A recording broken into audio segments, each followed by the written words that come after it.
बरसाओ आओ नी गजानन आओ हमारा कीर्तन में रत बरसाओ बरसाओ आओ जी गजानन आओ हो आओ नी गजानन बैठो नी गजानन आओ जी गजानन बैठो जी गजानन सगरी की सीधी दे सभे आओ मैं आओ आओ नी गजानन आओ हमारा कीर्तन में रत बरसाओ बरसाओ आओ जी गजानन आओ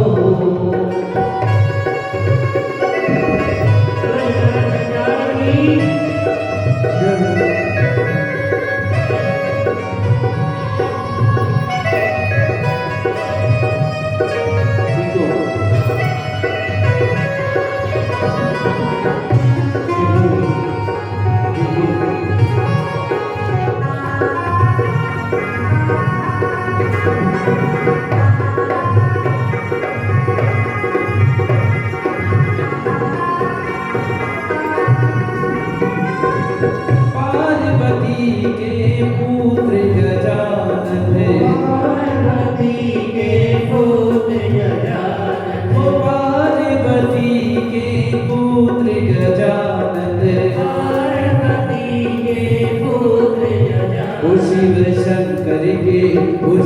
शंकर के मन को भाओ रे आओ आओ नी गजानन आओ हमारा कीर्तन में मन को भाओ रे भाओ आओ जी गजानन आओ हमारा कीर्तन में रंग बरसाओ हे आओ आओ नी गजानन आओ हमारा कीर्तन में रत बरसाओ बरसाओ आओ जी गजानन आओ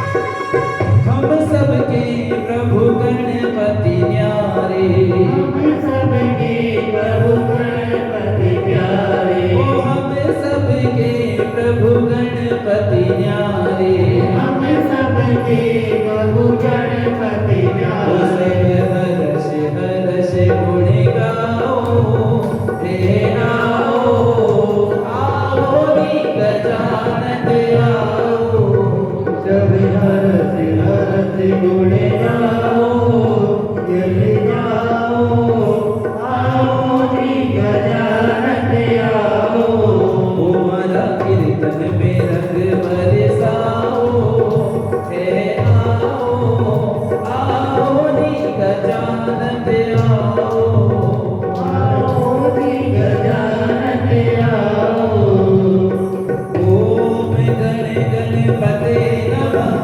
सिद्धि विनायक नमो नमः कष्ट विनायक नमो नमः गणपति बाप्पा मोरया ओम गणपते नमः सिद्धि विनायक नमो नमः अष्ट विनायक नमो नमः गणपति बाबा मोरया ओम गणपते नमः सिद्धि विनायक नमो नमः अष्ट विनायक नमो नमः गणपति बाप्पा मोरया गणपति बाप्पा मोरया गणपति बाप्पा मोरया बोलो नित्यानंद सजाने की जय जय हो।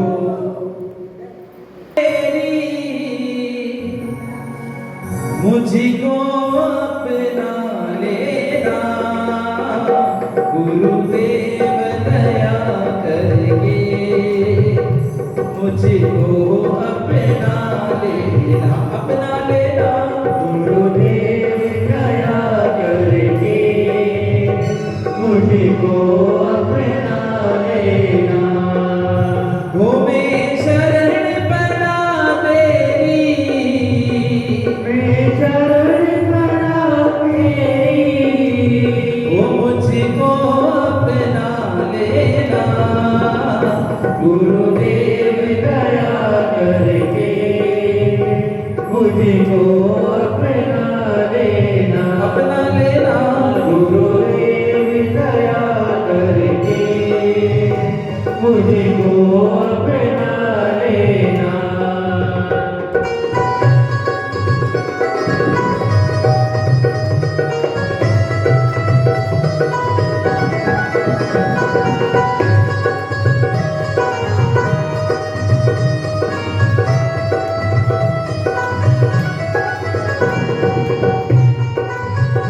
करुणानिधि नाम तेरा, करुणा दिखलाओ।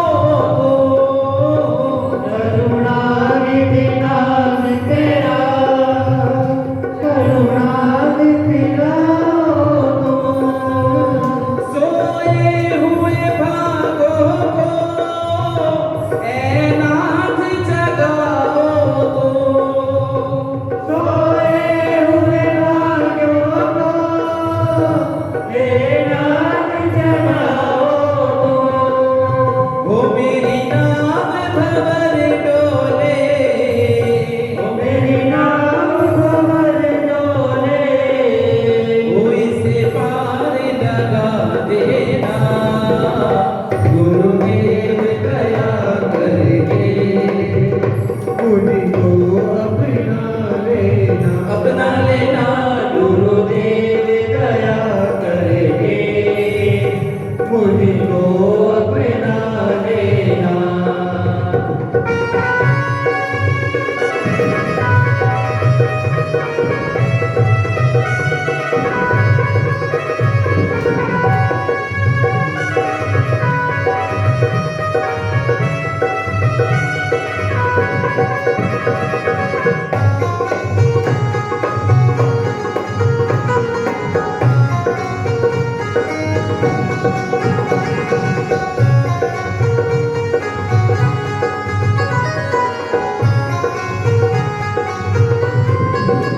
तुम सुख के सागर हो, निर्धन के सहारे हो। तुम सुख के सागर हो, निर्धन के सहारे हो। इस तन में समाए हो, मुझे प्राणों से प्यारे हो। इस तन में समाए हो, मुझे प्यार से प्यारे हो। हो नित्य माला जपूं तेरी, ओ नित्य माला जपूं तेरी। वो नहीं दिल से भुला देना। गुरुदेव दया करके मुझको अपना लेना। अपना लेना। गुरुदेव दया करके मुझको अपना लेना।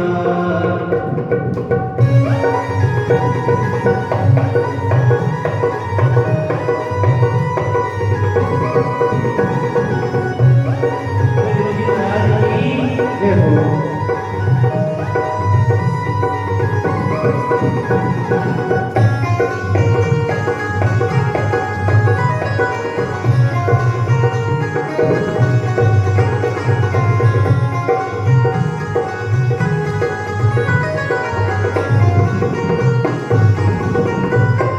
पापी हूँ या कपटी हूँ, जैसा भी हूँ तेरा हूँ।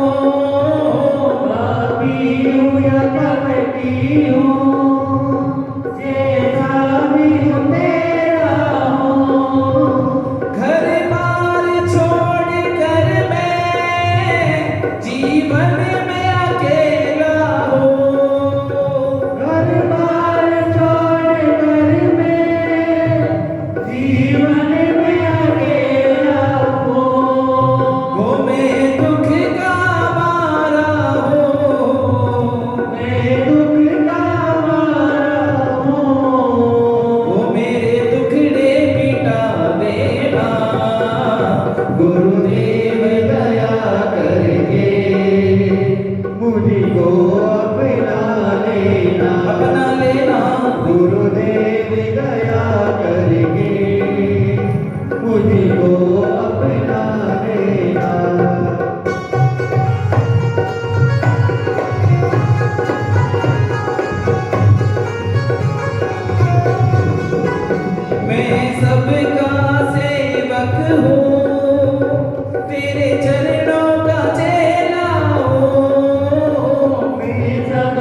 इस जग में अकेला हूँ। हे नाथ बुलाना मुझे, इस जग में अकेला हूँ। हो तेरे घर का भिखारी हूँ। तेरे दर का भिखारी हूँ।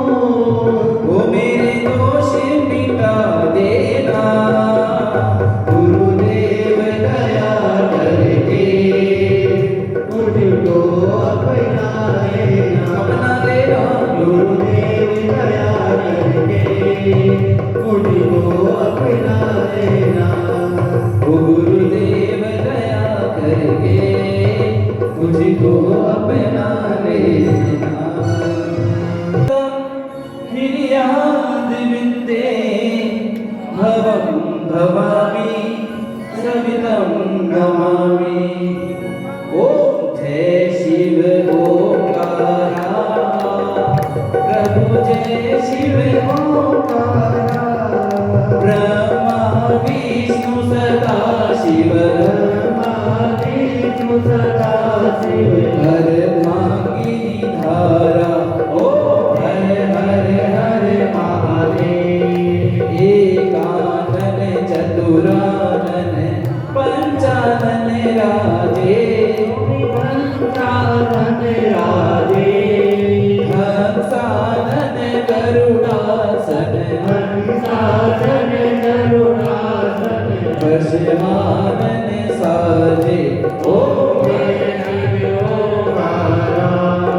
दो भुज चार चतुर्भुज, दस भुज ते सोहे। स्वामी दस भुज में सोए। तीनों रूप निरखता, तीनों रूप निरखता। त्रिभुवन जन मोहे। ओ हरे ओंकारा। अक्षरमाला बने माला, रुद्रमाला धारी। स्वामी रुद्रमाला धारी। चंदन ब्रह्मन सोहे, चंदन मण मन सोए। भाले शशिधारी। ओ हर हर महादेव।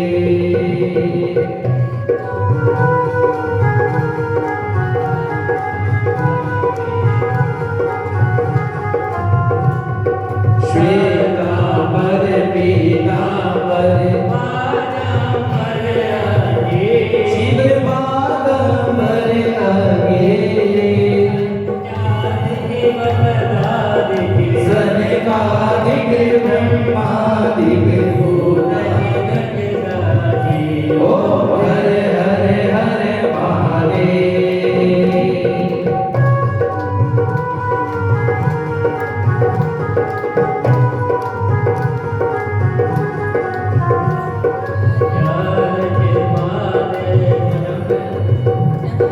करके माथ का मंडल चक्र, त्रिशूल धर करता।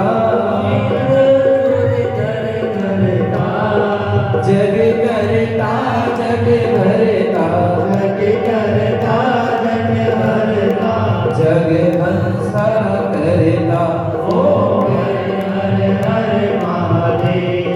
ब्रह्मा विष्णु सदा शिव, जानत अविवेका। प्रलय के माथे, ये तीनों वेदा। ओ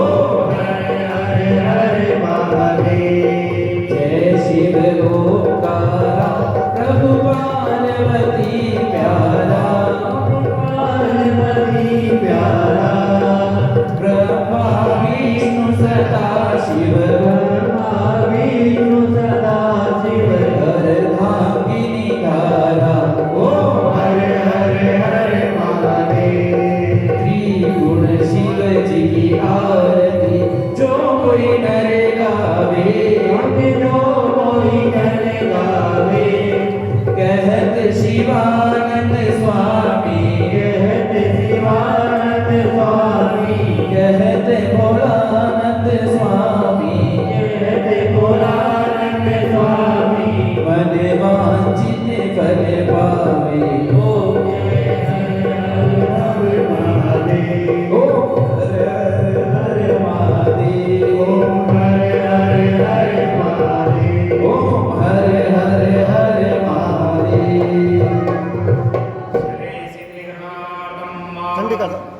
ठंडी शांति अंतरिक्षं शांति चिपका करो। शांति रामा शांति रोगदया शांति वनस्पतया शांति विश्वे देवाः शांति ब्रह्म शांति सर्वभूत शांति शांति शांति वराद संघानां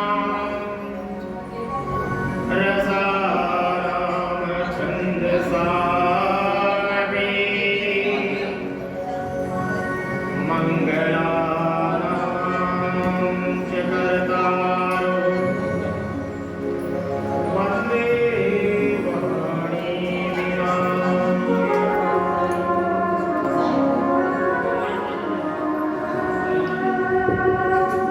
ध्येयं सदा परिभवामि दिष्टान्यदहं तीर्थास्पदा शिवविरचितं शरण्यम्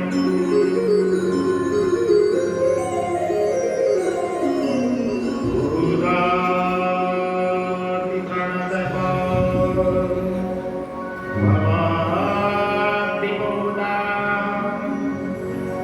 वन्दे महापुरुष ते चरणारविन्दम्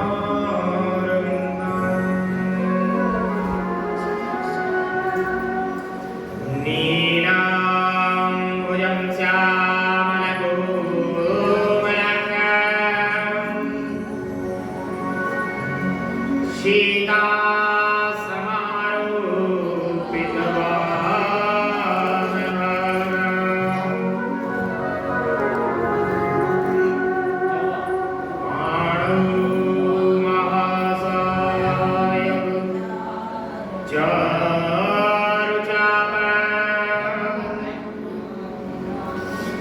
नमामि रामं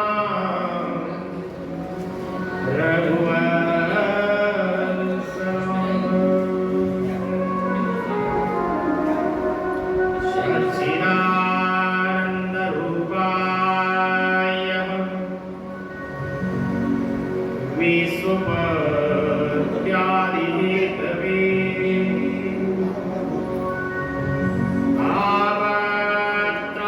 विनाशाय श्रीकृष्णाय वयं नमः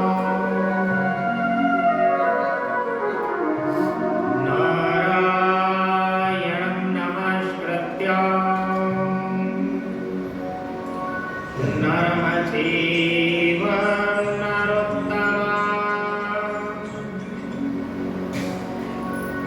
देवी सरस्वती व्यास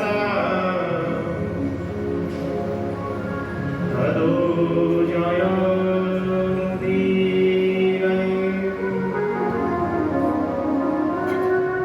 जय जय श्री गिरिजारमण जय जय नवल किशोर जय गोपी चित चोर प्रभु जय जय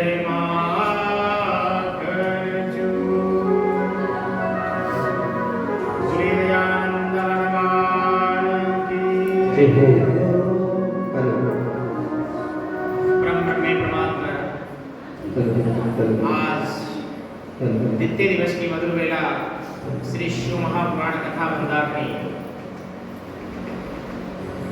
प्रेम नगर घंटोगढ़ दरबार में प्रवाहित हो रही है। हम सभी सत्य सनातन धर्म प्रेमी अपने मन काया और वचन को पवित्र करते हुए भगवान श्री के मंगलाचरण में प्रवेश करें। गौरी शंकर भगवान की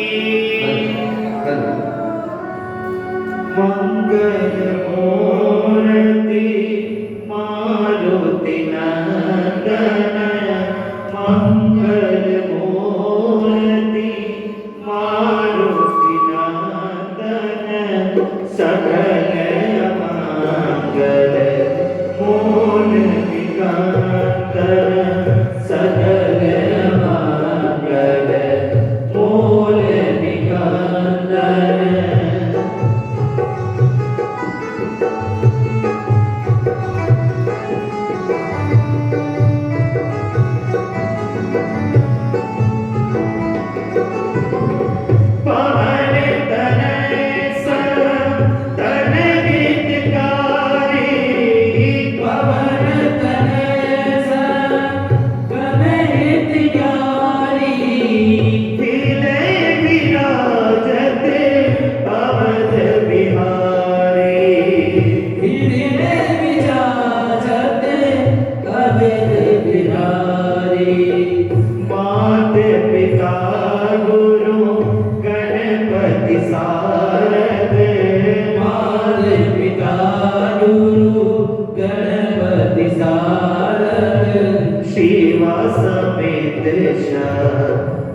सुख कारत।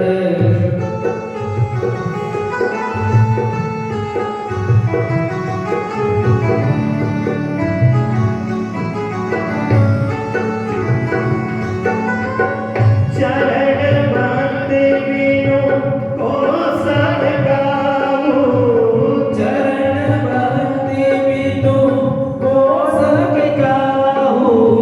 तेरे गुना मैं पदे नेक न भाऊं।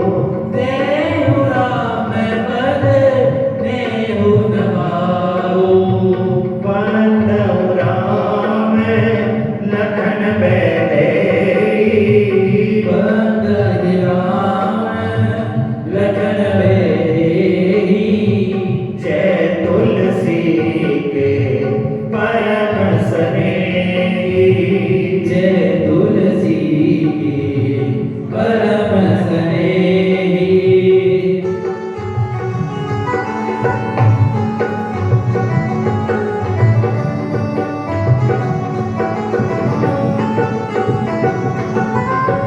बाबा वीर बिने बहु हनुमाना। वीर बहु हनुमाना। राम जासु जैसे आपे बखाना। राम जासु जैसे आपे बखाना। जनक सुता जग जननी जानकी। जनक सुता जग जननी जानकी। अति सिय प्रिय करो नानी की। अति सिय प्रिय करो नानी की।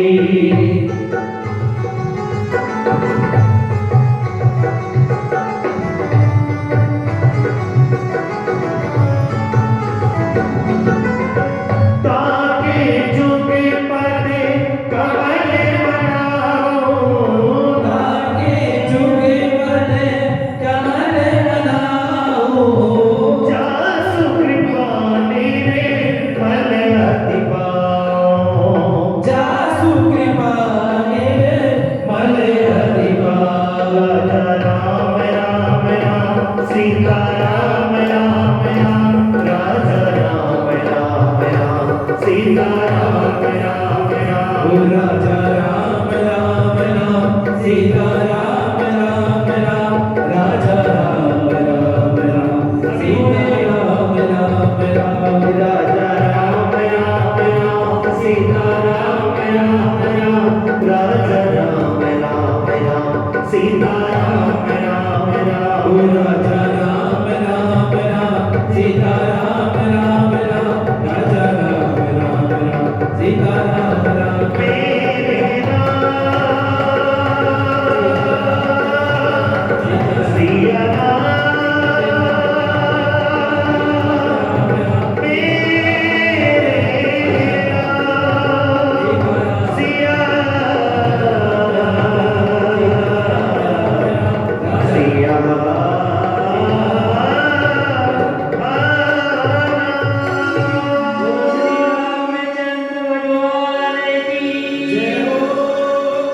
बोले शंकर भगवान की जय।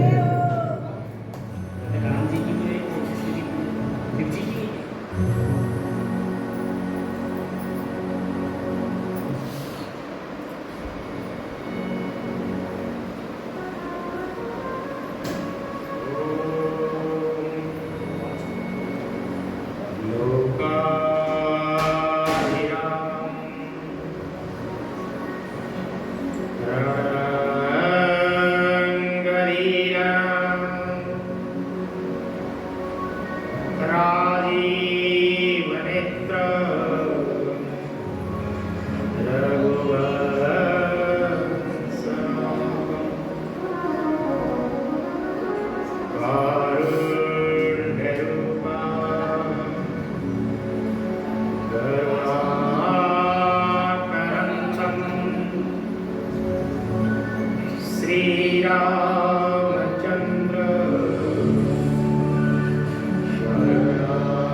जैसा प्रभु की इच्छा होगी वैसे आज द्वितीय दिवस की मधुर वेला श्री शिव महापुराण कथा मंदावली में हम सभी मानसिक रूप से स्नान करेंगे। कौन सा स्नान करेंगे हम? मानसिक स्नान। शास्त्रों में भी वर्णित है कि देवादिदेव महादेव की अगर मानसिक रूप से पूजा कर ली जाए उतना ही फल हमको प्राप्त होगा जितना हम किसी देवालय में प्रत्यक्ष रूप से जाकर के पूजन करते हैं।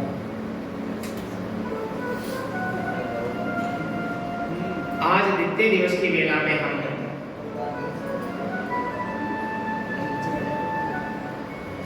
भगवान देवादिदेव महादेव इनके शिवलिंग का प्राकट्य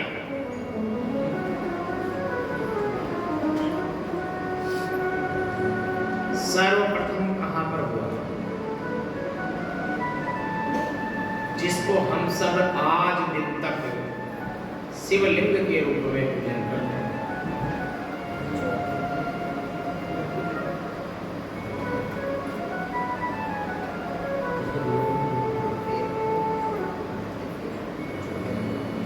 संध्या देवी का वर्णन सुनेंगे, कामदेव का वर्णन,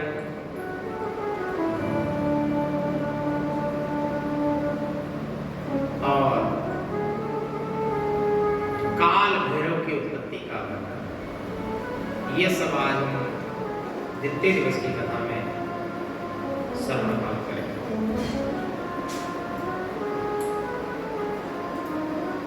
व्यास जी महाराज कहते हैं, धर्मक्षेत्रे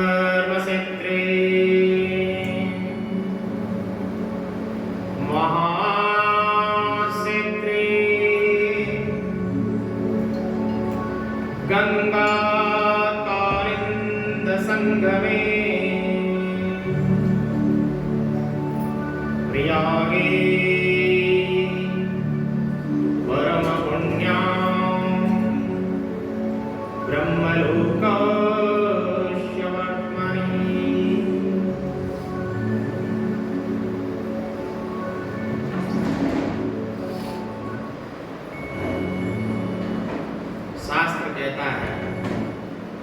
श्री शिव महापुराण कथा क्या कह रही है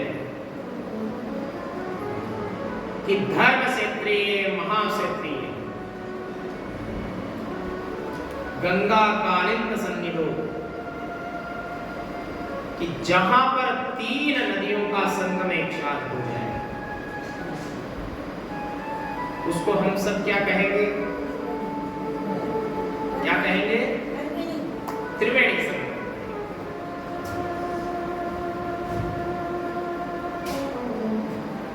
त्रिवेणी संगम कहाँ स्थित है? कहाँ? प्रयागराज।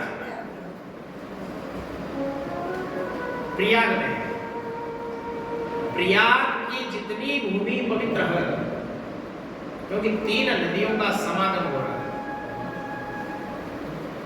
उस ऐसे पवित्र क्षेत्र में एक बार हमारे सब मुनि ऋषि वहां जाकर के यज्ञ करते उस क्षेत्र में, और जब यज्ञ करते हैं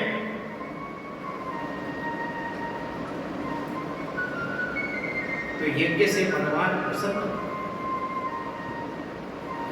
यज्ञ क्यों किया जाता है? देवताओं को प्रसन्न करने के लिए हम यज्ञ करते हैं। यज्ञ में एक होता है स्वाहाकार और एक होता है स्वधाकार।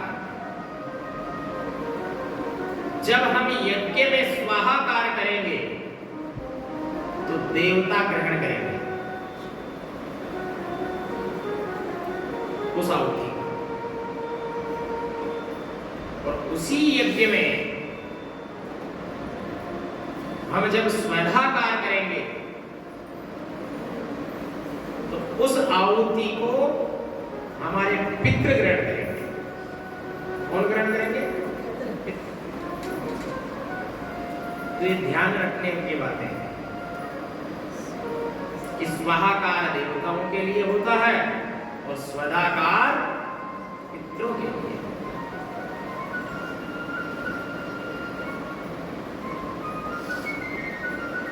अब जब भगवान प्रसन्न हो गए, सब ऋषियों ने यज्ञ किया है, तब सोनक आदि ऋषि क्या कह रहे हैं कि प्राप्ते कलयुगे घोरनराम पुण्यवार्जितवर्जिता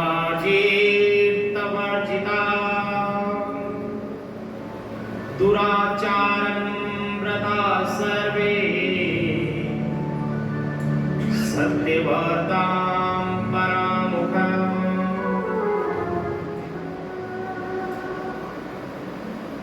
कि हे भगवान, जब कलयुग आएगा तब कलयुग में कुलसित प्राणी कैसे होंगे?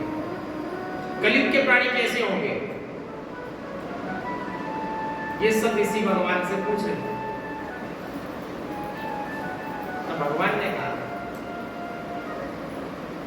कि प्राप्ते कलयुगे घोरे नरा पुण्यम वर्जिता, कि कलयुग जब आएगा ना तो नरा यानी नर पुण्य से वर्जित हो जाए, यानी कोई नर पुण्य नहीं करेगा। 1000 को पुण्य के लिए कहेंगे ना तो उनमें से 50 जने तैयार हो अच्छा कर्म करने के। दुराचारम व्रताम सर्वा,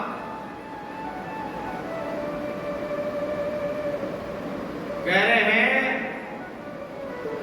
कि कलयुग में प्राणी गलत कामों में अग्रसर होंगे, आगे, और सत्यम वार्ताम परामुखा, यानी मुखमंडल पे कभी सत्य वार्ता नहीं होती, सब झूठी झूठी बातें कहेंगे। ये कलयुग है और हम किस युग में हैं? कलयुग में।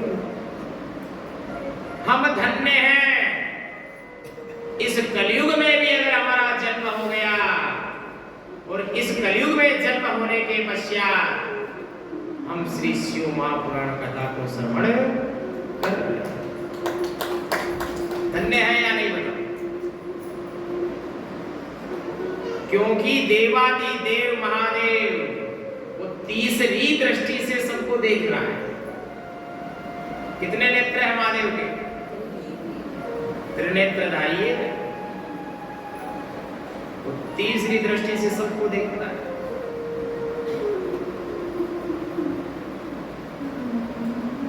इस शिव महापुराण की गंगा बह रही है, कौन डुबकी लगाने आया है और कौन नहीं आया। देखो, बुलावे की 2 जगह जरूरत पड़ती है। शास्त्र कहता है कि किसी के यहां अगर भोजन हो तो हमें निमंत्रण की आवश्यकता है। मान लो किसी के शादी है, विवाह है, यज्ञ अनुष्ठान कुछ भी करना है, तो वो हमें बुलाएगा तब हम जाएंगे। क्योंकि भोजन में बिना बुलाए नहीं जाना चाहिए। और शास्त्रों में ये बात कहीं नहीं लिखी है कि भजन कीर्तन कथा सत्संग में बिना बुलाए नहीं जाए। क्योंकि शास्त्र कहता है कि जो कथा में, सत्संग में भगवान के जहां भी प्रवचन अगर होते हैं ना, वहां प्राणी अगर बिना बुलाए जाएगा ना तो क्या मिलेगा बताओ? अरे भाई, किसी के जीवने जाएंगे तो पेट तो भर के आएंगे, पर कथा में आने से क्या मिलेगा? क्या मिल रहा है हमको? आत्म शांति हो रही है, हमारा कल्याण हो रहा है। क्योंकि समय सबके पास अमूल्य है, समय तो किसी के पास नहीं है। समय बड़ा अनमोल है, एक एक क्षण बड़ा कीमती है। एक बार ऐसे ही कहीं गए थे हम, तो एक महात्मा हमको कह रहे थे कि हमारे पास ऐसा एक शिष्य आया,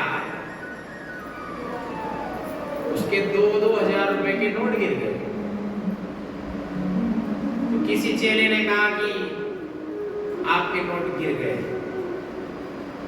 तो उसने क्या कहा महानुभाव ने कि गुरुदेव, जितना समय इस नोट को झुककर उठाने में लगाऊंगा ना, जितना समय इस नोट को मैं झुकूंगा उठाऊंगा, तब तक तो मेरे लाखों का नुकसान हो जाएगा। तब तक लाखों का नुकसान। इसलिए शास्त्र और श्री शिव महापुराण कथा हम सबको ये कहती है, और कथा परम पावनी है। ये प्रेम रस का प्याला है, क्योंकि महादेव ने तो जहर पिया है भाई देव, और ये तो प्रेम रस है। अगर इस प्रेम रस को हम पिएंगे तो हमारे अंदर प्रेम की ही भावना जागृत होगी। तो प्रेम रस के प्याले को अगर हम नहीं पिए तो हमारे अंदर प्रेम की भावना जागृत नहीं।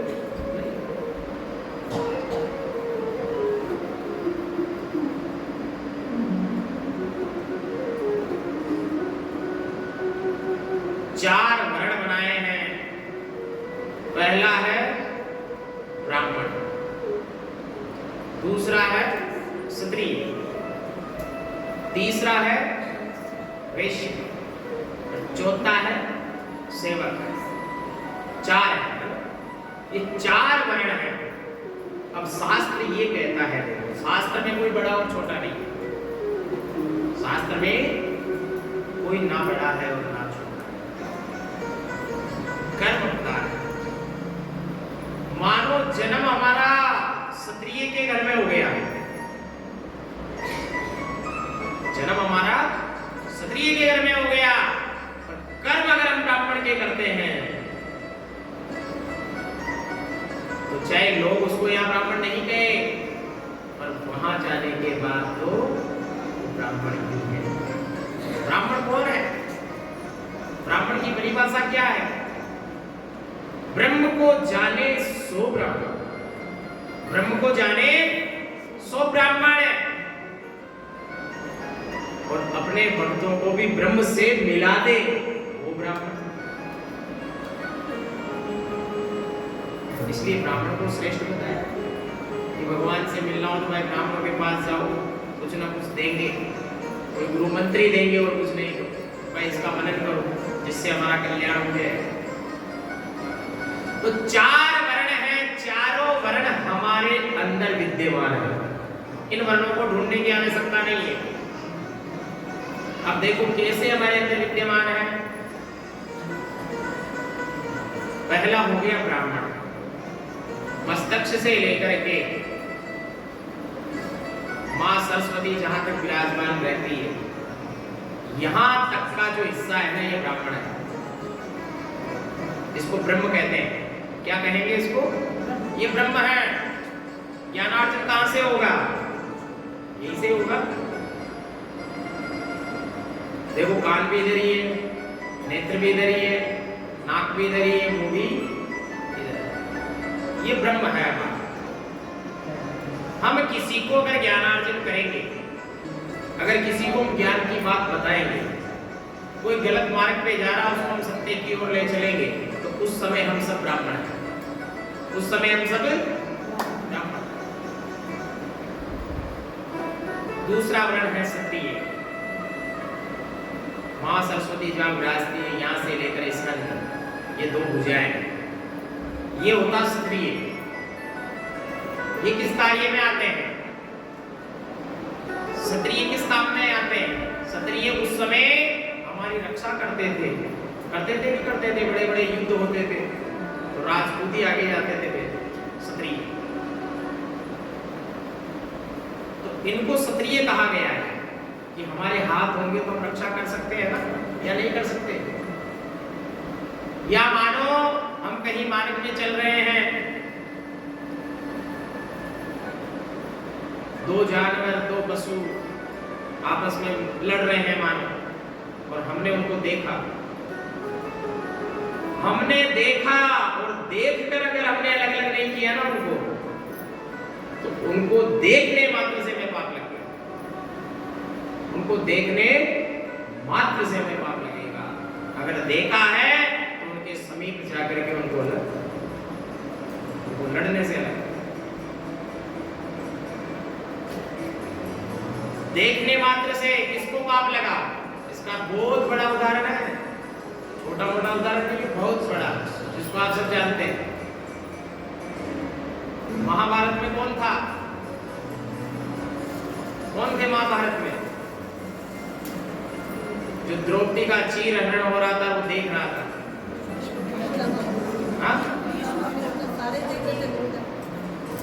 देखने मात्र का वो पाप है। ये द्रौपदी का चीर हरण हो रहा है, वो अपने नेत्रों से सब कुछ रहस्य देख रहा था। अगर वो चाहते ना तो उसी समय वो सब बंद हो जाता। तो भगवान ने कहा कि तूने देखा है तो पाप तुझे भी लगेगा। और उस पाप की सजा क्या मिली उनको? मृत्यु सैया पे लेटे रहे, हजारों बाण उसके सीने में। भगवान ने कहा जब तक पाप रूपी रुधिर नीचे नहीं गिरे तब तक तेरे प्राण नहीं लगेंगे। जो पाप का रुधिर था ना अंदर, एक एक बूंद के माध्यम से भूमि में समाहित होगा, तब तुझे भगवान की ये देखने मात्र का पाप है। तो इसलिए अगर हम किसी को देख ले विवाद करते हुए तो उन दोनों को अलग करना चाहिए। हमारा परम धर्म है मनुष्य होने के नाते। तीसरा है वेश्य। वेश्य का क्या कार्य होता है? क्या करता है वेश्य? व्यापार करता। महाजन जो होते व्यापार करते हैं। अपने जो रसोई कक्ष में सामान आता है वहीं से ही आता, कहां से लाते हो? तो शास्त्र ये कहता है कि हमारे घर में खाने पीने का सामान लाएंगे, दिन भर मेहनत कर्म हमने किया है, तो उस समय हम वैसे हैं। और चतुर्थ वर्ण जो है वो सेवक का वर्ण होता है। और सेवक घर में आप जो भी कार्य करते हो, कि घर में सफाई करनी है, मानो झाड़ू लगाना है, पोछा लगाना, बर्तन मांजने, ये सेवक का कार्य है, चतुर्थ वर्ण। तो उस समय हम सेवक भी हो गए ना, सब काम हमने किया है। अब ये चार वर्ण चारों हमारे अंदर ही विद्यमान है, तो बाहर क्यों ढूंढे? सब हमारे अंदर ही विद्यमान है, शास्त्र ये कहता है। तो क्षत्रिय बलहीन हो जाएंगे कलयुग आने पर, ब्राह्मण वेद से रहित हो जाएगा, ब्राह्मण वेद से रहित होगा। अभी तो कलयुग आया ही नहीं,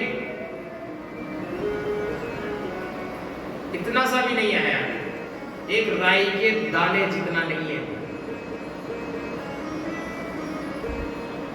क्योंकि कलयुग की जो आयु है 4,32,000 वर्ष। कितनी आयु है? 4,32,000 वर्ष का कलयुग है।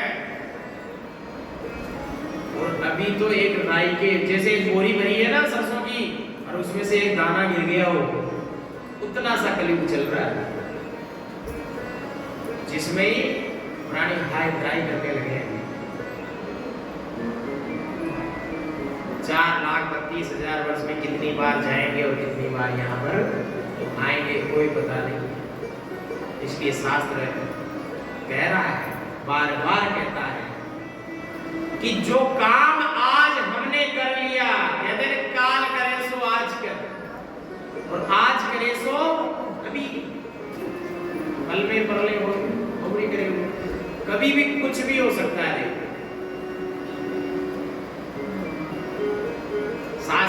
अच्छा कर्म करो, धर्म करो, पुण्य करो, तीर्थ में जाके सेवा करो, तीर्थों में नहाओ, माता पिता की सेवा करो।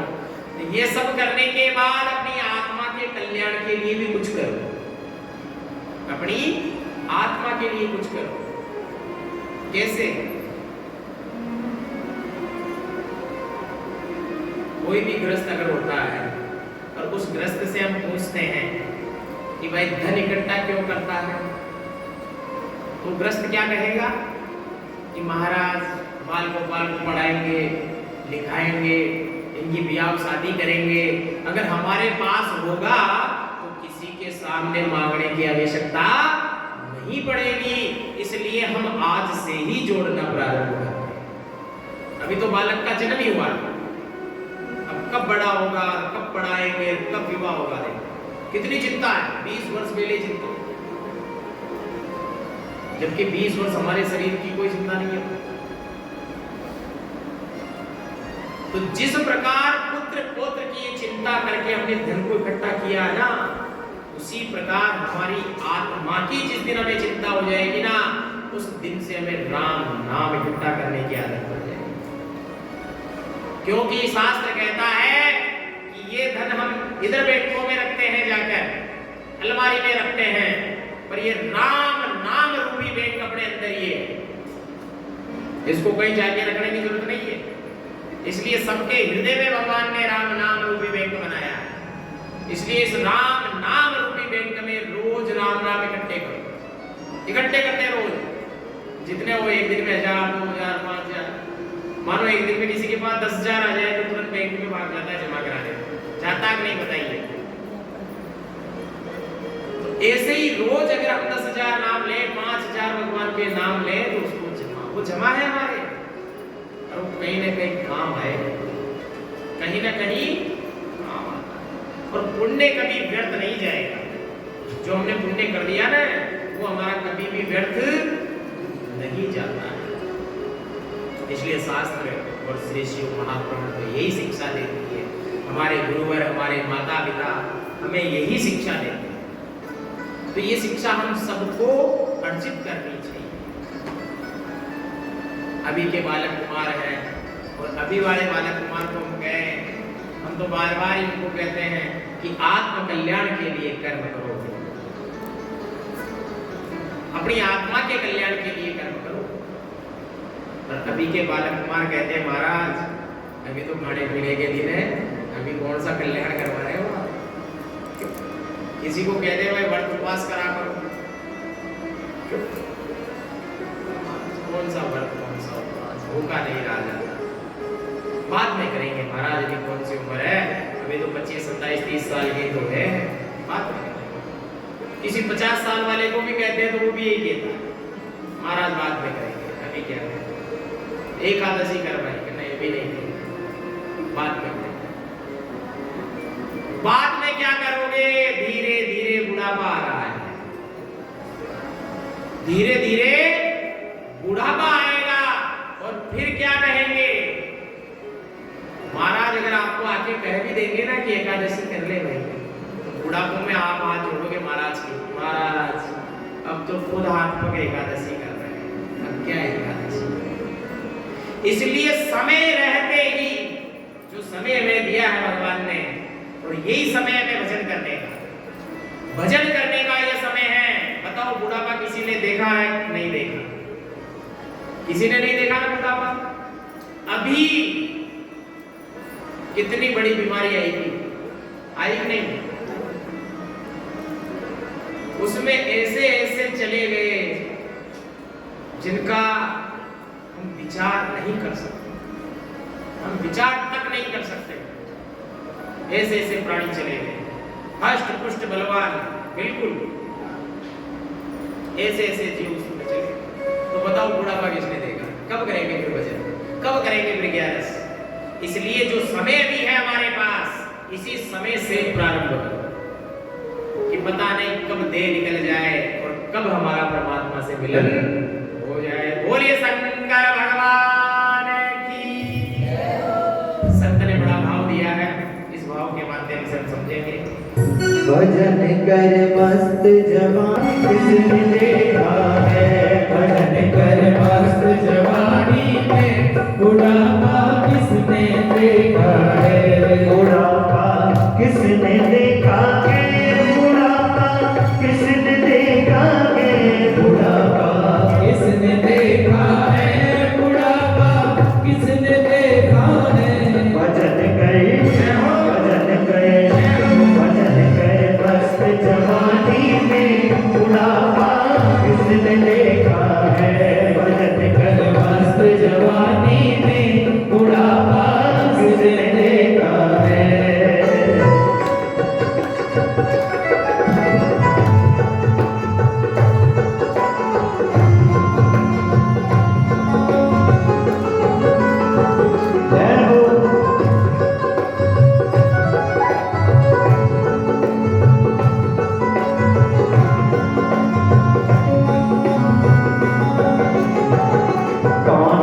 मेरे हो जाओगे भजन तुम सुन ना पाओगे, कान से मेरे हो जाओगे भजन तुम सुन ना पाओगे, कान से मेरे हो जाओगे भजन तुम सुन ना पाओगे, कान से मेरे हो जाओगे भजन तुम सुन ना पाओगे।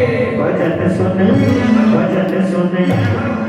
सुन मस्त जवानी में बुढ़ापा किसने देखा है, भजन सुन मस्त जवानी में बुढ़ापा किसने देखा है, बुढ़ापा किसने देखा है, बुढ़ापा किसने देखा है, बुढ़ापा किसने देखा है, बुढ़ापा किसने देखा है।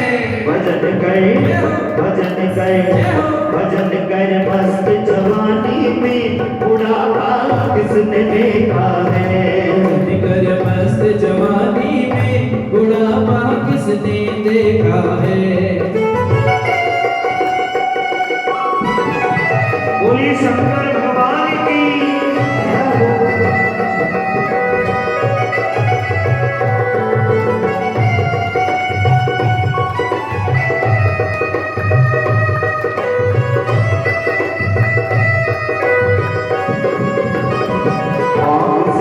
अंधे हो जाओगे दर्श तुम कर नहीं पाओगे, आँख से अंधे हो जाओगे दर्श तुम कर नहीं पाओगे, आँख से अंधे हो जाओगे दर्श तुम कर नहीं पाओगे, आँख से अंधे हो जाओगे दर्श तुम कर नहीं पाओगे। दर्श कर मस्त जवानी में बुढ़ापा किसने देखा है, दर्श कर मस्त जवानी में बुढ़ापा किसने देखा है, बुढ़ापा किसने देखा है, बुढ़ापा किसने देखा है, बुढ़ापा किसने देखा है, बुढ़ापा किसने देखा है। भजन कर मस्त जवानी में बुढ़ापा किसने देखा है, भजन कर मस्त जवानी में बुढ़ापा किसने देखा है।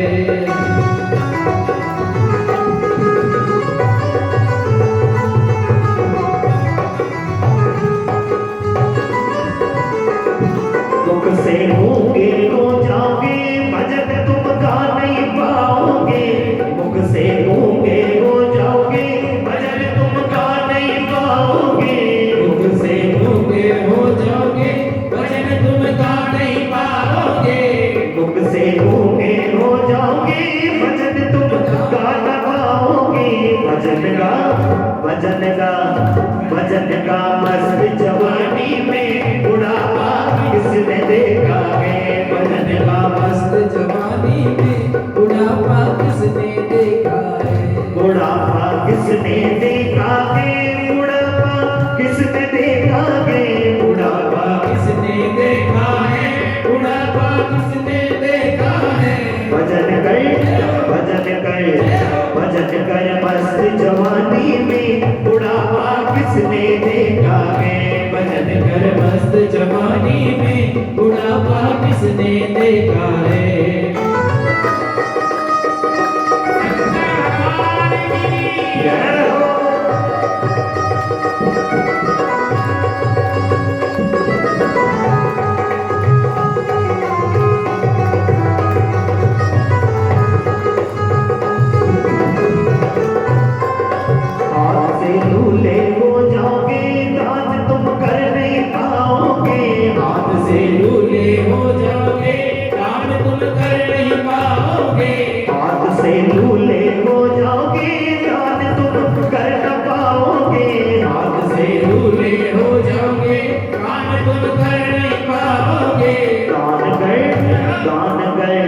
दान पर मस्त जवानी में बुढ़ापा किसने देखा है। दान कर मस्त जवानी में बुढ़ापा किसने देखा है। बुढ़ापा किसने देखा है। बुढ़ापा किसने देखा है। बुढ़ापा किसने देखा है। बुढ़ापा किसने देखा है। भजन कर मस्त जवानी में बुढ़ापा किसने देखा है। भजन कर मस्त जवानी में बुढ़ापा किसने देखा है।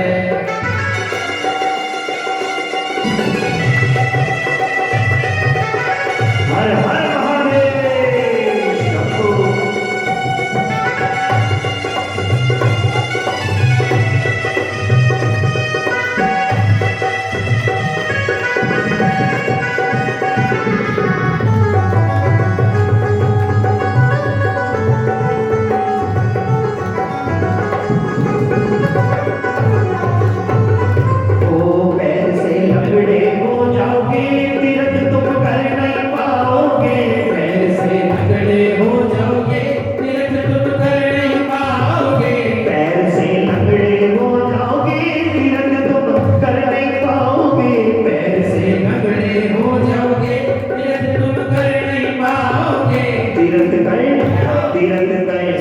तीरथ कर मस्त जवानी में बुढ़ापा किसने देखा है। तीरथ कर मस्त जवानी में बुढ़ापा किसने देखा है। बुढ़ापा किसने देखा है। बुढ़ापा किसने देखा है। बुढ़ापा किसने देखा है। बुढ़ापा किसने देखा है। भजन कर मस्त जवानी में बुढ़ापा किसने देखा है। भजन कर मस्त जवानी में बुढ़ापा किसने देखा है। बोलो शंकर भगवान की जय।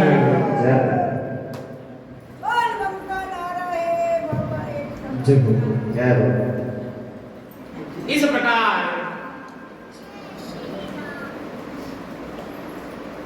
बुढ़ापे के लक्षण बताए।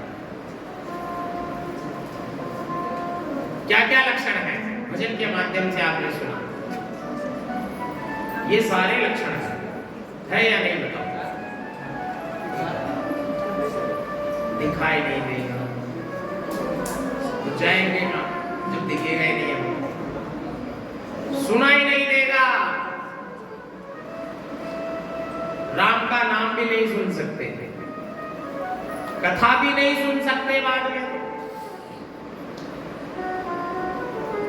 कि चालो पुष्कर नायामा और घोड़े साथ नहीं दे रहे महाराज क्या नाय।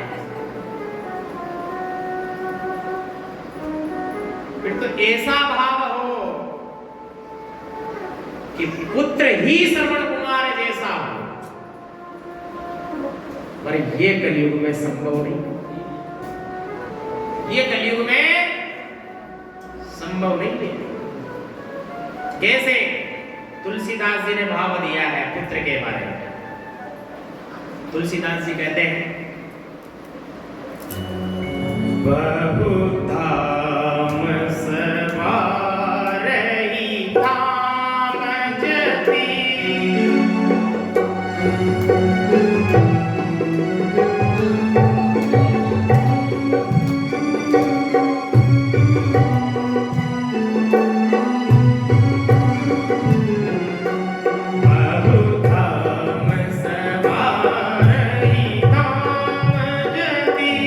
विषया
तुलसीदास जी ने रामायण में पहले लिख दिया। रामायण किसने पढ़ी? पढ़ते हैं रामायण? अभी केवल भाई महाभारत किसने की? किसने की महाभारत अभी तक? करी तो होगी, अभी नहीं तो बचपन में करी होगी। क्यों होता ना? तो श्री रामचरितमानस पवित्र ग्रंथ है। और देखो, हम ये नहीं कह रहे वाल्मीकि जी वाला पढ़ो। वाल्मीकि जी ने तो पवित्र संस्कृत में लिखा है उसको। पर बाबा गोस्वामी तुलसीदास जी ने, उनको पता था ना कि कलयुग आएगा, लोग ऐसे हो जाएंगे, संस्कृत कोई पढ़ना ही नहीं चाहेगा, संस्कृत को पढ़ना ही नहीं चाहेगा, इसलिए उन्होंने देखो हजारों वर्ष पहले ही हिंदी में लिख दिया उसको। पता था तभी तो लिखा। अब हिंदी में आ गई तो भी नहीं पढ़े, तो क्या करें? अंग्रेजी में लिखवावे क्या? हाँ, रामचरितमानस को अंग्रेजी में लिखवा दे, क्योंकि अंग्रेजी ज्यादा पढ़ते आजकल। पढ़ते कि नहीं पढ़ते बताओ? ऐसा कोई नहीं है जो अंग्रेजी नहीं पढ़ता।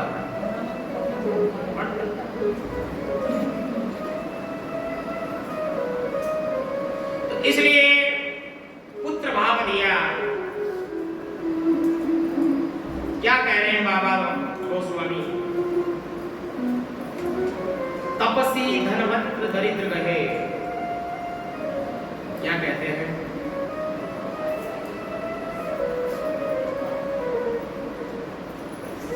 संत महात्मा साधु, इनको कहते हैं तपस्वी। तपस्वी धनवंत दरिद्र गहे।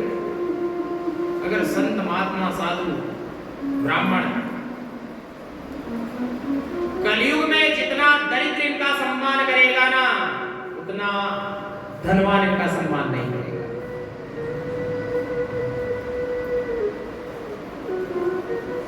और ये देखने को प्राप्त होता है अभी।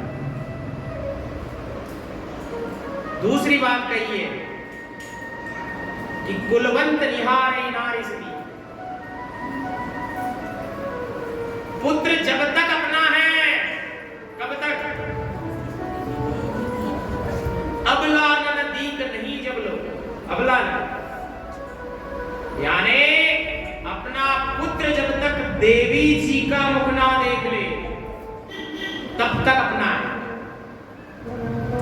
और जिस दिन से हमारा पुत्र देवी जी का मुख देख लेगा, उस दिन पुत्र हमारा नहीं, वो देवी जी का हो गया। बताओ, सत्य है कह सकते हैं? सबके साथ घटित होता है। गोस्वामी जी ने ऐसा नहीं लिखा, गोस्वामी जी ने पहले ही लिख दिया। अब जो घटित हो रहा है सबके साथ,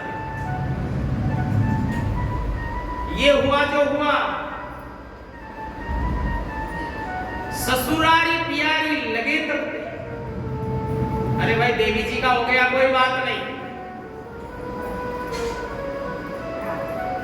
पर ससुराल वालों से स्नेह कौन है महाराज?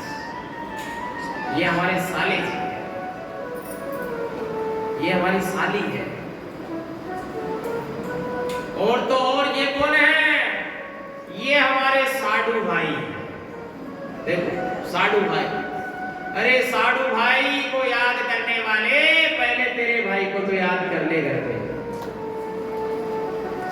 अपने भी तो भाई होगा कोई, साडू भाई के बड़े गुणगान करते हैं। हमारा साडू ऐसा, उसके 4 फैक्ट्रियां, 5 ये है, 5 ये है।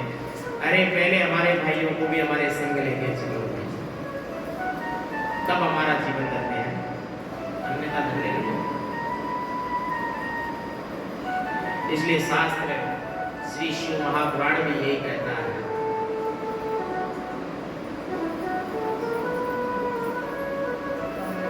क्या कहता है शास्त्र? तो ये कहता माता शत्रु पिता वेदी। माता शत्रु पिता बेरी एन बालों ने पाठी। हंस मध्य सभा मध्य हंस मध्य बकोयता, कि जिस प्रकार हंसों की सभा में बुगला शोभा नहीं देता है। जहां हंस बैठे हो ना नदी किनारे, वहां कोई बुगला आ जाए तो उनकी सभा में शोभा नहीं देती। इसलिए क्या करें? वेद पारायण कराओ। जिनको अपने पुत्रों से अपनी सेवा करवानी है तो अपने पुत्रों से वेद पारायण कराओ। धर्म के मार्ग पर चलने की शिक्षा दो। जहां भी धर्म कर्म करने हम जाते हैं, हमारे संग उनको लेकर चलो अपने साथ, क्योंकि जैसा देखेगा वैसा करेंगे। और एक समय ऐसा निकालो, कितने वार है? वार कितने होते हैं? 7 होते हैं। उन 7 वार में से एक वार ऐसा निर्माण करो कि हम सभी सत्य सनातन धर्म के जितने भी रहने वाले हैं, कहीं पर भी एक जगह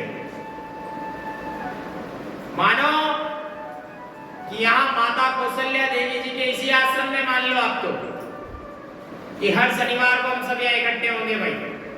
वार कितने? 7। कि हम सत्य सनातन धर्म में रहने वाले एक बार को सब इकट्ठे होकर के कुछ नहीं करेंगे, आकर के कम से कम हनुमान चालीसा का ही पाठ करेंगे। क्या करेंगे? तो हमारा जो धर्म है ना, ये आगे की ओर अग्रसर होगा, अन्यथा नहीं होगा, बिल्कुल नहीं हो सकता। ये पीढ़ियां लास्ट है अभी जो देख रहे हो आप, इसके बाद में पता नहीं क्या होगा। अरे भाई, एक डॉक्टर अपने बच्चे को डॉक्टर बनाएगा, बहुत पढ़ाएगा, डॉक्टर है तो डॉक्टर बनना पड़ेगा नहीं। कोई मास्टर है तो मास्टर बनाएगा, पढ़ा इंजीनियर बना इंजीनियर बना। आजकल ये विपत्ता आ गई देखने को कि एक ब्राह्मण पंडिताई करने वाला अपने बच्चे को पंडित नहीं बना सकता। अब जब वो अपने बच्चे को पंडित ही नहीं बनाएगा तो पीछे वाले की पूजा करने कौन आएगा भाई? कौन आएगा? इसलिए शास्त्र ये है, वेद पारायण की शिक्षा होनी चाहिए। और वेद पारायण की शिक्षा सबका अधिकार है, सबका अधिकार है, सबको पढ़ना चाहिए। धर्म कर्म की बातें सबको करनी चाहिए, हम सबका अधिकार। इसलिए पहले गुरुकुल हुआ करते थे, गुरुकुल में जीवन यापन करके अच्छी शिक्षा और दीक्षा मिलती थी। और आज भी है परंपरा गुरुकुल, आज भी गुरुकुल में पढ़ते हैं बालक कुमार, और निःशुल्क भाव से पढ़ते हैं। वहां किसी के माता पिता से 1 रुपया नहीं लिया जाता गुरुकुल में, चाहे उसके पिता लखपति हो चाहे करोड़पति। अगर वो अपने बच्चे को पढ़ाना चाहता है तो निःशुल्क ही पढ़ता है। पर गुरुकुल से आने वाला जो बालक है उसमें कितने संस्कार मिलेंगे, इतने संस्कार मिलेंगे जो आप और हम 10-10, 20-20 हजार रुपया महीना का लगाकर पढ़ाते हैं ना बालकों को, उनमें वो संस्कार देखने को नहीं मिलेगा। ये प्रत्यक्ष प्रमाण है कि कोई आ गया उसको क्या कहना है, कहना तो दूर की बात, अगर गुरुकुल से दीक्षित है ना, वो उसको जानता भी नहीं है, और उससे अगर बड़ा है तो उसको चरणार विद्ध करेगा जाकर, चाहे वो उसको जानता नहीं है, पहले उसके चरण स्पर्श करेगा।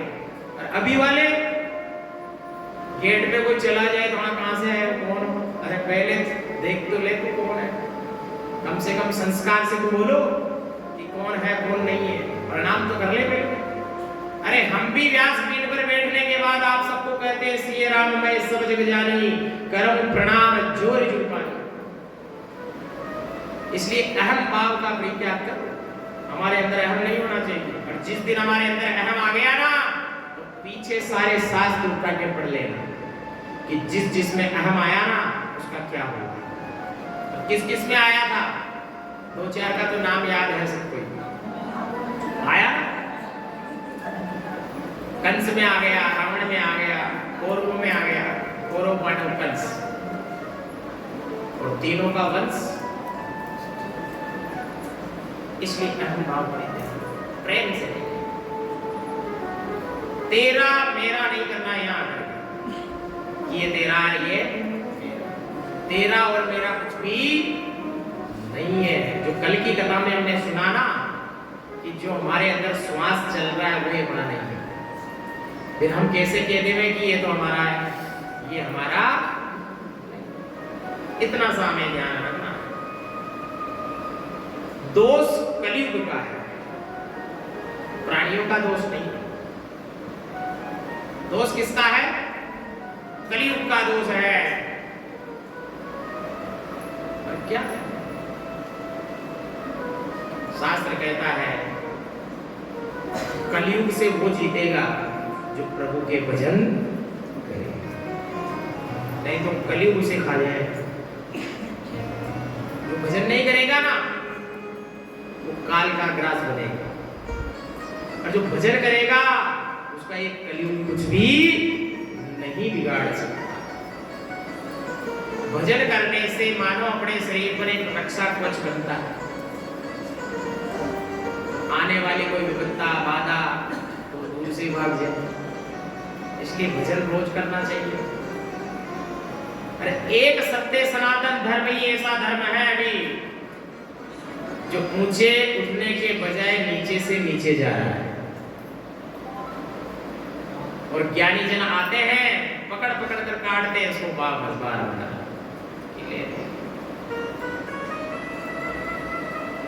और शास्त्र कहता है कि धर्म हमेशा लंगड़ा ही हो, धर्म को तो पकड़कर चलाने वाला चाहिए। इसलिए धर्म को हमें पकड़कर चलाना पड़ेगा, तब जाकर ये चलेगा आगे, अन्यथा नहीं चल पाएगा। और बिनु सत्संग विवेक नहीं होगा। हम जब सत्संग भजन करेंगे तब हमारे अंदर विवेक विनोद जागृत होगा, अन्यथा नहीं होगा।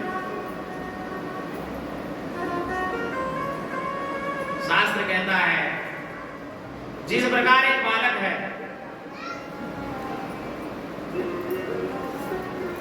अब उस बालक के पास एक गुब्बारा है,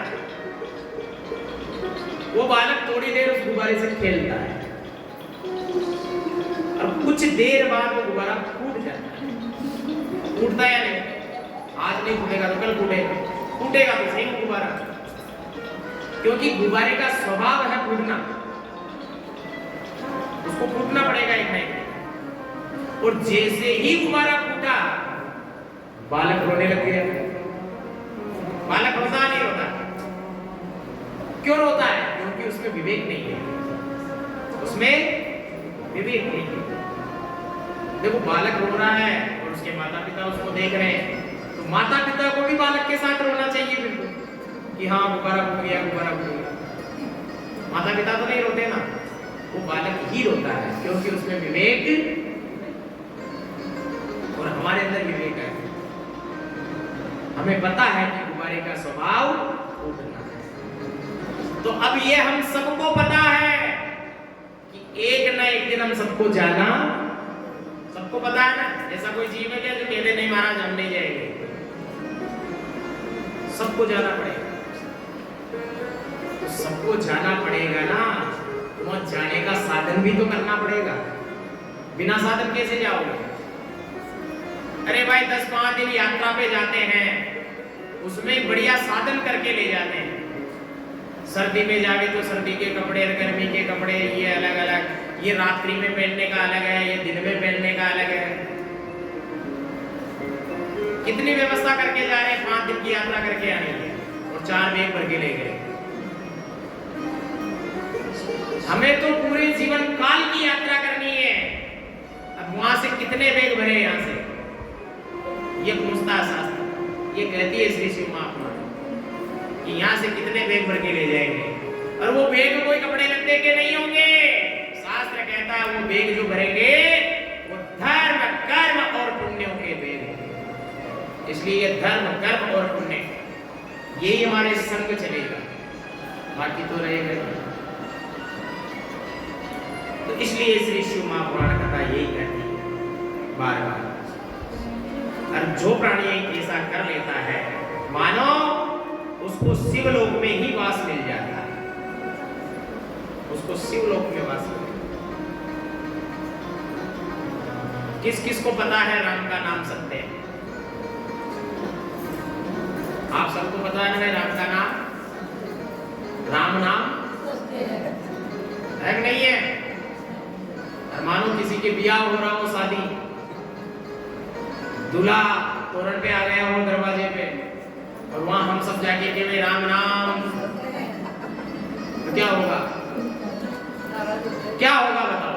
वो नाराज हो जाएगा, अगला कहेगा महाराज ऐसे कैसे बोल रहे हैं, आपने ये सब क्यों बोला राम नाम से? जबकि हम सबको पता है राम नाम सत्य है और सत्य ही रहेगा, और शास्त्र इसकी अनुमति वहां नहीं देगा। शास्त्र ये कहता है स्थानम प्रधानम न बलम,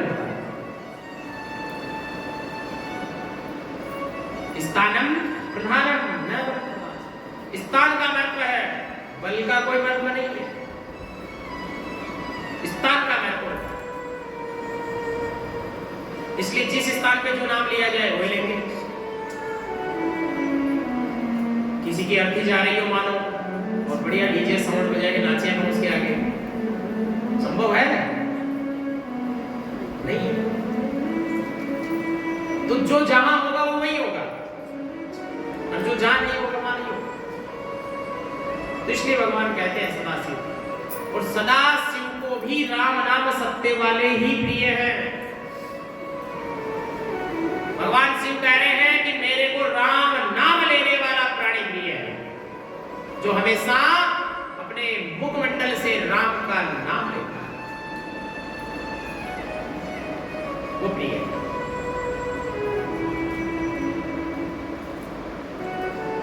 क्योंकि सदाशिव कहते हैं कि मेरे सर्वस्व और मेरे स्वामी श्री राम है। भगवान शिव के स्वामी कौन है? हाँ? आज दिन तक कितने राम हुए पता है आपको? कितने रामों का जन्म हो गया? माताएं बहनें सब सुनती है, पता है? कोई शिव पुराण सुनती है, कोई भागवत सुनती है टीवी के माध्यम से, कोई राम कथा सुनती है। और वो सुनती कैसे मैं बता देता हूँ आपको। टीवी चलेगा, टाइम हो गया 5 बज गई, लाओ सब्जी काट लेते हैं बड़े बड़े, कथा भी चल रही है और सब्जी भी काट रही है। कर्मेंद्रियां और ज्ञानेंद्रियां जब तक उधर नहीं है तब तक कोई ज्ञान की प्राप्ति।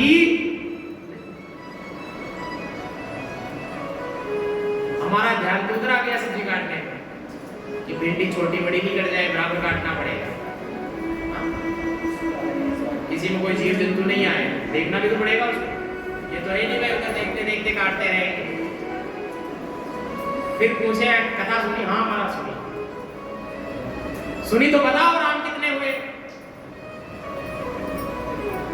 शिवलिंग की उत्पत्ति कहां हुई? सुनेंगे तब बताएं। इसलिए मैंने कल कहा कि अगर श्री शिव महापुराण सुननी है, श्री शिव महापुराण कथा, तो कौशल्या माता जी के यहाँ प्रांगण में आओ, और श्री शिव महापुराण ही सुननी है केवल, तो घर पे बैठ के सुनो आराम से। आप जीवन पर्यंत नहीं भूल सकते। मैं जो बात बता के जाऊंगा हमेशा याद रहेगी आप, क्योंकि आज दिन तक जितने राम हुए मर्यादा नंदन राम 64 नंबर के राम है। कितने नंबर के हैं? अब पूछो 63 कहां है? मर्यादा पुरुषोत्तम भगवान दशरथ नंदन राम 64 नंबर के राम है। इससे पहले 63 राम है। तभी तो लोग कहते हैं ना कि महादेव तो पहले ही आ गए महाराज। ये भगवान शिव जी जो राम को प्रभु कैसे मानते हैं? राम तो बाद में आया ना, पर ये दशरथ नंदन राम है। ये दशरथ नंदन राम, बलराम है, परशुराम है ऐसे अनेक राम है। कब ज्ञान होगा? जब हम वेद शास्त्र का अध्ययन करें, अन्यथा कुछ भी नहीं। मारवाड़ी में कहे कि सारी रात रोए, सारी रात रोए, उसको मर गया मर गया मर गया, उसको उठ के भाग गया। जो मरा था उसको रो रहे थे रात भर, सोए और नहीं पर ये मर गया ये मर गया ये मर गया। जैसे ही सुबह हुई वो मरने वाले उनके बाद गया। अब बताओ किसको रोएंगे? तो इसलिए शास्त्र वेद कभी मिथ्या नहीं हो सकते, मिथ्या ने कभी झूठे नहीं हो सकते। जो लिखा सो लिखा। इसी प्रकार शास्त्र कहता है कि रुद्रो हरिहरं ददात्यः च सुरेश्वरायं भक्त्यां परम्यां नित्यां दर्शनम्। भगवान कह रहे हैं रुद्र हरि ब्रह्मा विष्णु महेश, ये तीन है, ब्रह्मा विष्णु और महेश।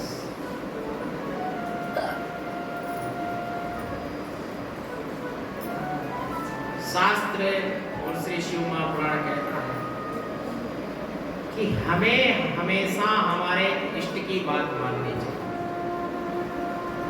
इष्ट कौन होता है? किसी को मुझे क्या इष्ट है तुम्हारे? पहली बात तो ये सुनो कि जिसके जिसका भी इष्ट होगा ना वो बताएगा कि मेरे इसका इष्ट है, क्योंकि इष्ट हमेशा ही मुक्त होता है। तो इसलिए अपने इष्ट को प्रबल करो। इष्ट भगवान कहते हैं जो ईश्वर है, सारे कष्टों को दूर करने वाला, उसी को इष्ट कहते हैं। ईश्वर भगवान सारे कष्टों को दूर करेगा, इसलिए हमें उसको जागृत करना पड़ेगा। क्योंकि महादेव कहते हैं मैं हर हृदय में बैठा हुआ हूं। ऐसा कोई हृदय नहीं है जिसमें महादेव नहीं है।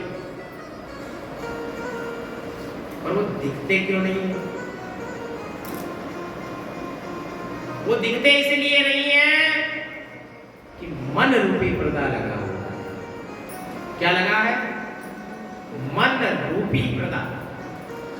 और जिस दिन हमने हमारे मन रूपी पर्दे को हटा दिया ना, उस दिन साक्षात हमारे हृदय में देवादिदेव महादेव का छाया चित्र हमको नजर आ गया। अरे भाई, हनुमान जी ने राम जी को दिखाया कि नहीं दिखाया छाया चित्र? ये बताओ। दिखाया, क्योंकि हमेशा राम भजन ही करते हैं, हमेशा राम का ही गुणगान करता है। तो इसलिए हम भी अगर हमेशा राम का गुणगान करेंगे, प्रभु का गुणगान करेंगे, कृष्ण का गुणगान करेंगे, तो परमात्मा तो हमारे हृदय में भी, और वो हमें दर्शन देगा। हमको दर्शन देना पड़ेगा। सोनक कहते हैं कि अथम साध्यम त्रिक साध्यम, कि हे ऋषि मुनि, भगवान को प्राप्त करने के त्रिक साधन, और त्रिक साधन जिसने अपना लिया उसका कल्याण हो गया। श्रवणम कीर्तनम मननम, कल की कथा में सुना दिया। श्रवण करो, कीर्तन करो और मनन उसी का, तब उसका कल्याण होगा। मनन नहीं करेगा तो कल्याण नहीं होगा। अरे बालक कुमार अगर कुछ पढ़ के नहीं जाएगा तो वहां क्या लिखेगा? जब वो कुछ पढ़ के जाएगा घर पे तभी तो वहां लिखेगा पेपर में, और जब पढ़ के नहीं गया तो कुछ लिखेगा भी नहीं। फिर वो गिनेगा कितने पंखे लग रहे हैं हॉल में, 3 इधर 3 इधर 6 लग रहे हैं, ट्यूबलाइट कितनी है, ऐसे बैठा बैठा समय तो निकालना पड़ेगा उसको बुझाता नहीं। तो इसलिए शास्त्र कहता है हमको मनन करना पड़ेगा, और जितना हम मनन करेंगे उतनी हमारी आत्मा का निखार हो जाएगा, हमारी आत्मा उतनी निखरेगी, इतनी निखर जाएगी, इतनी निखर जाएगी कि जैसे 2 प्रकार के वर्ण हैं, एक श्याम वर्ण है और एक राम वर्ण है। यहां मृत्युलोक में तो 2 ही वर्ण है, एक श्याम वर्ण एक राम वर्ण। राम वर्ण वाले में कौन आता है? जिनको भगवान ने राम जी की तरह बनाया है, गोरा बनाया है, सुंदर बनाया है, वो राम वर्ण है। एक आता श्याम वर्ण, कृष्ण वर्ण की। देखो काले और गोरे तो है, तीसरा तो है ही नहीं, कोई पीला आदमी तो है ही नहीं, कोई नीला तो है ही नहीं, या तो काला है या गोरा। और शास्त्र यह सुंदर बात कहता है कि जिन जिन को भी राम वर्ण मिला है यानी गोरा, और जिन जिन को राम वर्ण मिलता है ना, तो दिन में 10 बार दर्पण देखता है। वो दर्पणम दृश्यामि, वो 10 बार दर्पण को देखेगा। जब भी कहीं जाना होगा ना माता जी, तो पहले कांच देख के जाएगा कि कुछ लग तो नहीं रहा इधर उधर। और श्याम वर्ण का जो है ना, वो देख ले तो देख ले एक बार, नहीं तो जो भी लग रहा ठीक है, अपना चेहरा ऐसे करा, पूछा है चलो कहां चल रहा है। पर शास्त्र इन दोनों को आज्ञा देता है। राम वर्ण वाले को क्या कह रहा है कि तेरा वर्ण राम है, यानी तेरे को गोरे वर्ण में, तेरा वर्ण गोरा है तो नाम भी गोरा ही करना है। रंग हमारा गोरा है ना, तो हमें हमारा नाम भी हमेशा गोरा ही करना है, सुंदर ही। इस नाम को कभी काला नहीं करना, इस नाम पे कलंक नहीं होना चाहिए, इसलिए सुंदर है। अब काले को क्या कहा?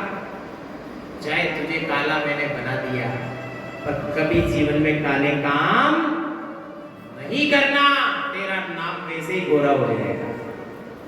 होगा कि नहीं होगा? इसलिए काले वाले को भी पश्चाताप नहीं करना है, और जो गोरा है ना तो उसको भी पश्चाताप नहीं करना है कि मैं गोरा हूं। अरे भाई गोरा है तो गोरे गोरे काम करो, और काले को ये नहीं सोचना काला तो काले काले काम करो, है काले को भी गोरे गोरे काम करना है। इस काले मोह को छोड़ देवे, लोग हमारे नाम को है ना विचार करके ले ले कि ये किसका पुत्र है जी, ये फला का पुत्र है। क्यों? नाम अच्छा होगा तभी लोगों का। इसलिए शास्त्र में तो बहुत सुंदर सुंदर बातें हैं जिसका मनन करना चाहिए, और जिसने यहाँ बिठा लिया ना वो मनन जरूर करता है, और जिसने यहाँ बिठाया ना वो मनन नहीं करता। आज क्या वार है? बुधवार, सही में बुधवार है आज। शनिवार को क्या सब्जी बनाई थी आपने? हाँ बताइए, सब्जी क्या बनाई थी शनिवार? पता है किसी को? फिर जब शनिवार की सब्जी का पता नहीं है तो क्या पता रहेगा? नहीं, अनुमानो है पूछे। दूसरी बात, परिवार में कोई खुशी का माहौल होता है, किसी का जन्म होता है। आपके पोते का जन्म कब हुआ था? माता जी ने तारीख भी याद नहीं होगी ना तो भी बता देगी, वो काती में हुआ था महाराज, काती में हुआ था 10वीं के दिन। याद है?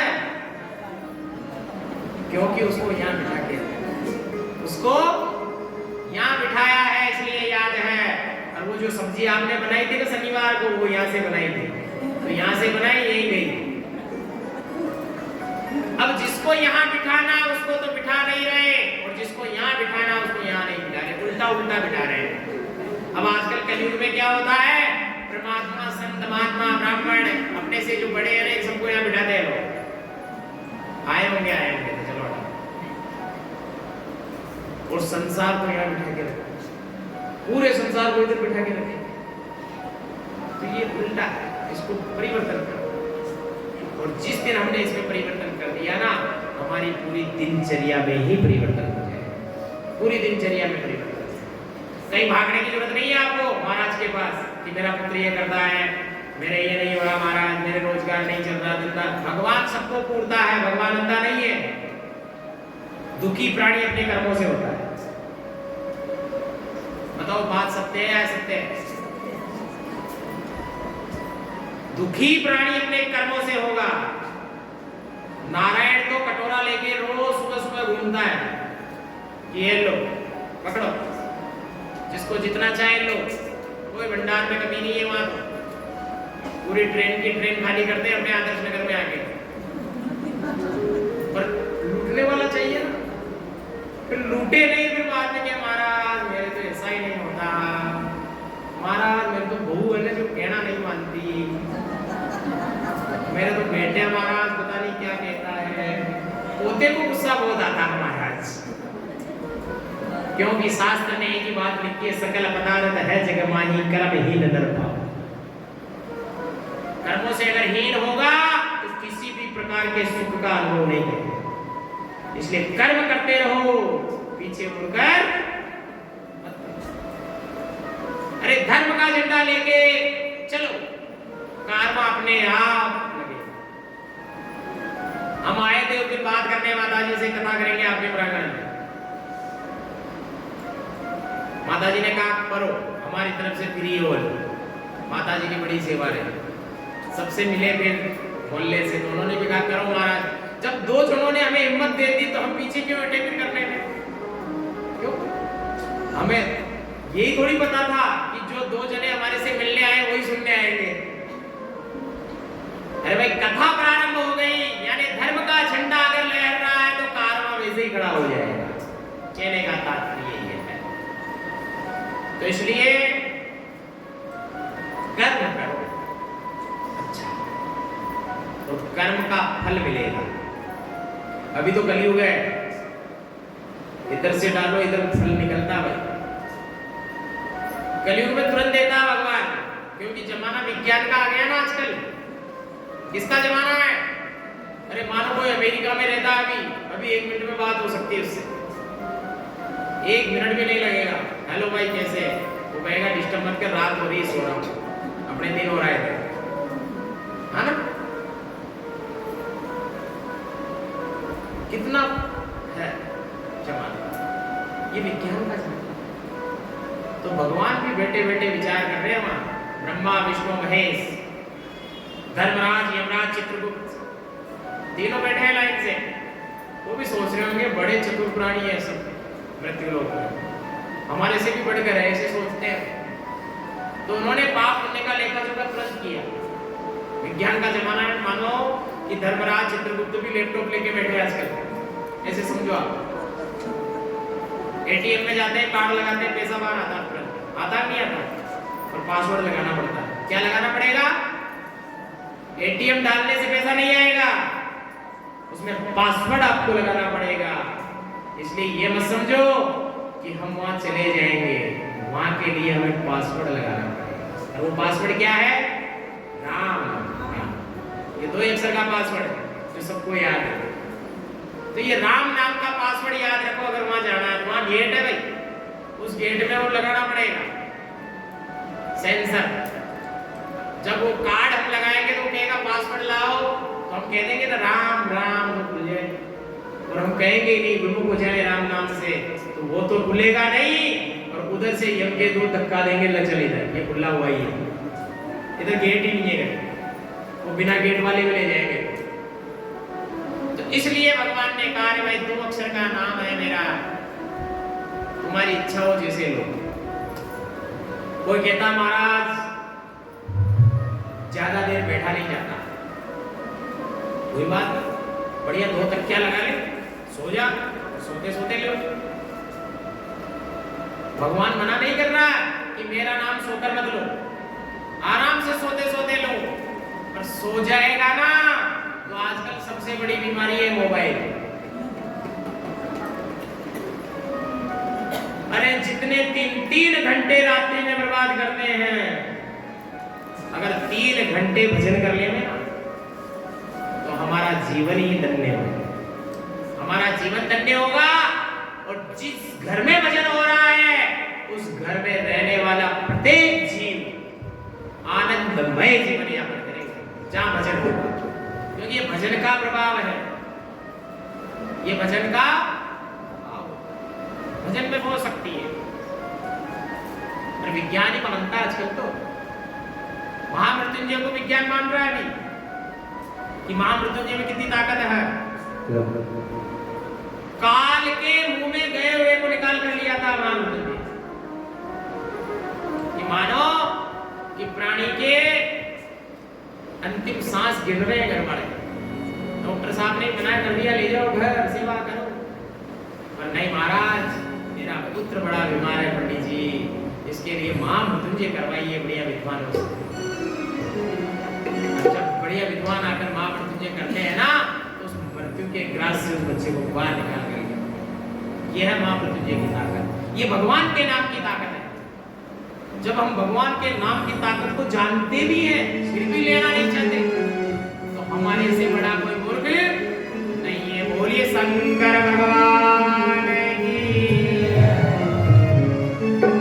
राम नाम के हीरे मोती, राम नाम के हीरे मोती, मैं बिखराऊं गली गली, ले लो रे कोई राम का प्यार, शोर मचाओ गली गली, शोर मचाओ गली गली। राम नाम के हीरे मोती, राम नाम के हीरे मोती, मैं बिखराऊं गली गली, ले लो रे कोई राम का प्यारा, शोर मचाओ गली गली, शोर मचाओ गली गली। श्री राम जय राम जय जय राम, श्री राम जय राम जय जय राम।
का मेला 2 दिन का है हो, जग का मेला 2 दिन का है, अंत में होगी चला चली। ले लो रे कोई राम का प्यार, शोर मचाओ गली गली, शोर मचाओ गली गली। श्री राम जय जय राम, श्री राम जय जय राम।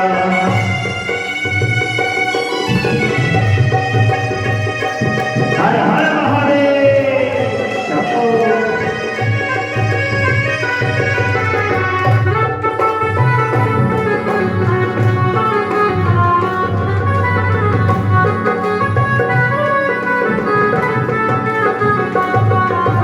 जिन जिन ने ये मोती लूटे वो तो माला माल हुए, जिन जिन ने ये मोती लूटे वो तो माला माल हुए। धन दौलत के बने पुजारी आखिर वो कंगाल हुए, धन दौलत के बने पुजारी वो तो आखिर वे कंगाल हुए, आखिर वे कंगाल हुए, आखिर वे कंगाल हुए। चांदी सोने वालों सुन लो हो, चांदी सोने वालों सुन लो, बात सुनाऊं खरी खरी। ले लो रे कोई राम का प्यार, शोर मचाओ गली गली, शोर मचाओ गली गली। श्री राम जय राम, श्री राम जय जय राम।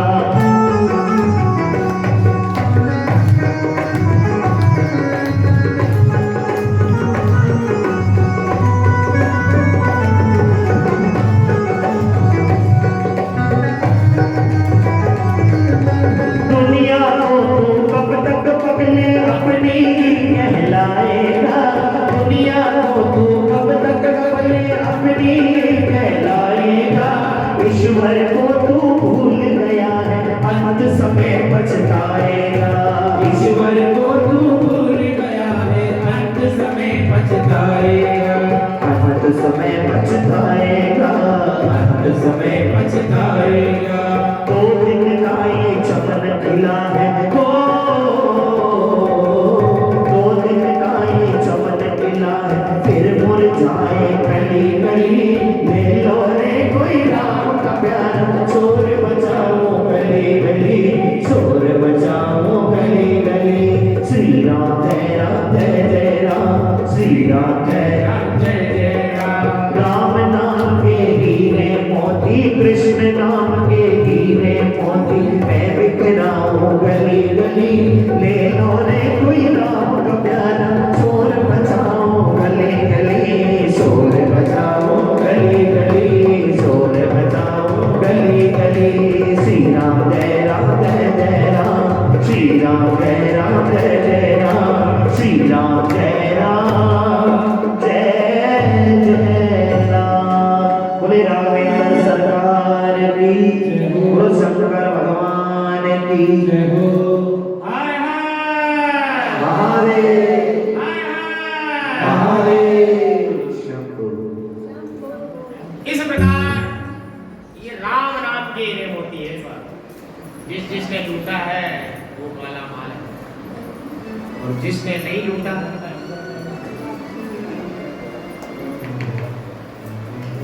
तो वो कंगाल है। किससे कंगाल हुआ? क्योंकि वो अपनी आत्मा का कल्याण नहीं कर सकता, इसलिए कंगाल है। चाहे उसके पास या मृत्यु लोक में सुख अनेक प्रकार के हैं, मानो गर्मी लग रही है, पंखे से बाहर नहीं पड़े, एसी लगा लो, हाँ? इस गद्दे पे नहीं सोया जाता, बढ़िया। ये धन से केवल यहाँ संसार का सुख खरीद, परमात्मा का सुख नहीं। परमात्मा का सुख तो हरि भजन से ही मिलेगा।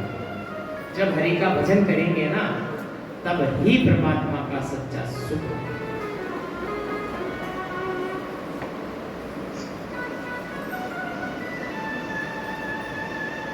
क्योंकि आजकल आदि और व्याधि प्रत्येक जीव में है। जहां 100 आदमी इकट्ठे हो गए ना, तो उनमें से 40 को तो बीमारी है।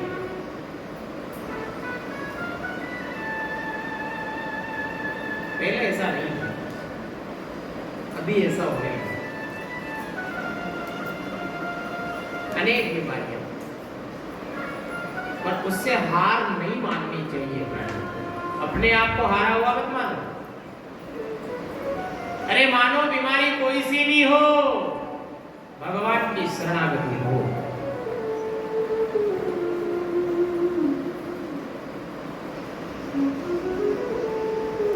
मालपुए खा लो, नहीं महाराज शुगर, मालपुए में तो चाशनी और आती है ऊपर से। अभी महाराज मालपुए खुआओगे तो कल कथा में नहीं आएंगे सुनने, कल तो व्यथा सुनेंगे। क्यों? और शास्त्र ये कहता है, इच्छा तो होती है शुगर वालों को मीठा खाने, होती नहीं होती, इनके हैं पता नहीं, हमको तो पता नहीं, हम तो दबा के खाते हैं मीठा फुल। भाई ब्राह्मण को क्या जो मिठाई नहीं खाएंगे? तो इसलिए अगर हम नहीं खा सकते तो शास्त्र कहता है कि अपने हाथों से किसी को खिला। जिसको भी खिलाओगे ना, ऐसे समझो हम ही खाए, उसके पेट में जा रहा, अपने हाथ से खिला रहे। अरे भाई हमारे तो शुगर, हम नहीं खा सकते महाराज। अरे नहीं खा सकते, मालपुए लाओ, पर जिसके खाने का मन है ना, उसके पास धन नहीं है। 400 रुपये किलो है मालपुआ, अब उसके पास 400 रुपया नहीं है, कहां से लाएगा? हाँ, वो 80 रुपया तो टैक्स लगता है अजमेर वालों का। राधे जी तो मतलब 400 में देते हैं आश्रम में हमारे को, बाकी 480 का ये सही हुआ। अब जिसके पास धन नहीं है, उसका मन तो कर रहा है मालपुए खाएं, अधिक मास पूरा निकल गया, मालपुए नहीं खाए। अधिक मास में किसका दान है? नहीं है। अधिक मास की पूर्णाहुति हो गई आज। अब जिसका मन था मालपुए तो खाऊं महाराज, पर पैसा नहीं है। अब वो पैसे वाला अगर आदमी सोचे मेरे तो शुगर है, पैसा तो बहुत है पर खा नहीं सकता, तो उसी पैसे से